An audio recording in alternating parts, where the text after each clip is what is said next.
5 August ছাত্র জনতার অভ্যুত্থানে আওয়ামী লীগ সরকারের পতনের পর 8 আগস্ট ডক্টর মোহাম্মদ ইউনূসকে প্রধান উপদেষ্টা করে অন্তর্বর্তী সরকার ক্ষমতায় আসে।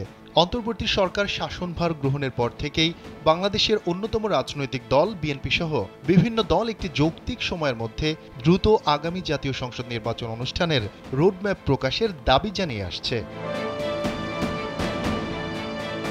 তবে অন্তর্বর্তী সরকারের পক্ষ থেকে এখনও নির্বাচনের বিষয়ে কোনো রোডম্যাপ ঘোষণা করা হয়নি।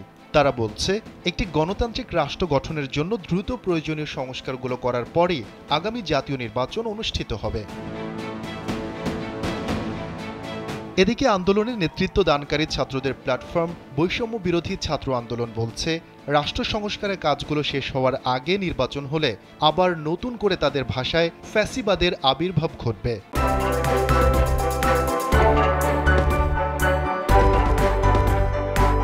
তারা বলছে, কেবল একটি নির্বাচন করার জন্য 24-এর গণ অভ্যুত্থান হয়নি।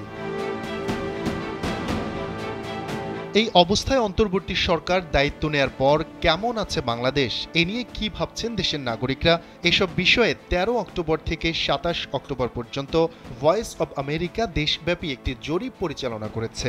এই জরিপে এসেছে কিছু চমকপ্রদ ফলাফল। জরিপটি করা হয় দৈবচয়ন ডিজিটাল ডায়ালিং পদ্ধতিতে। দেশের 8 বিভাগে 18 বছর বা এর চেয়ে বেশি বয়সী মানুষের মধ্যে জরিপটি পরিচালিত হয়েছে। জরিপে 65.9% মানুষ বলেছেন, অন্তর্বর্তী সরকার যা যা সংস্কার প্রয়োজন মনে করবে তার সবগুলো করার পরই নির্বাচন আয়োজন করা উচিত।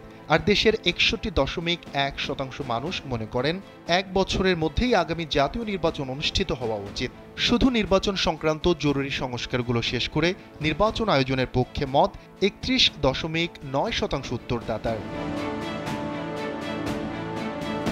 18.7% মানুষ চান 2 থেকে 3 বছরের মধ্যে নির্বাচন, আর 8.6% নির্বাচন চান 18 মাসের মধ্যে। সবচেয়ে কম 5.8% মানুষ চান 4 বছর বা তার চেয়ে বেশি সময় পর আগামী জাতীয় নির্বাচন। কত দ্রুত নির্বাচন হওয়া উচিত এ বিষয়ে কিছু জানেন না বলেছেন 4.6% মানুষ। আর নির্বাচন কবে হওয়া উচিত সেই সম্পর্কে কিছুই বলতে চান না 1.1% মানুষ। শফিকুল ইসলাম শান্ত, কালবেলা।